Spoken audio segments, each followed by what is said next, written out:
And here's my latest purchase. It is a 2007 Honda VTX 1300R. We got about 5,600 miles on it. And the color is gunmetal gray.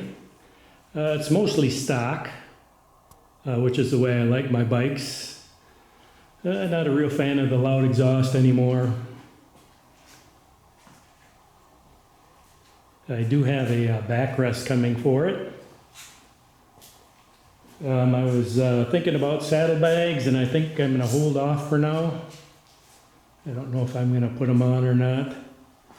It is shaft drive, which I like, and a lot of chrome on it.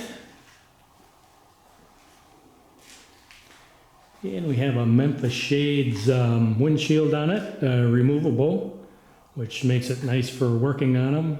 You can detach it and take it off.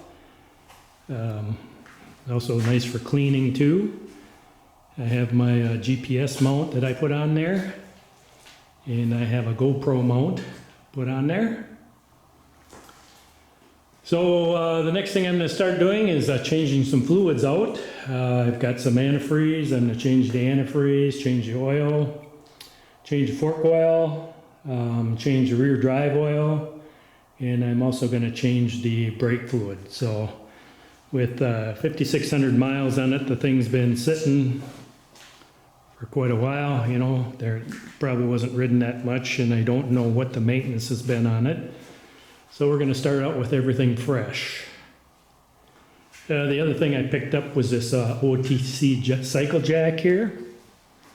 And this is a 1545. The nice thing I like about it is that the pad here, it's got a 17-inch pad. And it's pretty low profile, so it slides under the bike real nice. I've had one of those before and I really liked it. So I guess probably if you're interested in seeing the fluid changed in some of the future videos here, check back. And we'll get busy so I can get this thing on the road and get some riding done yet this year.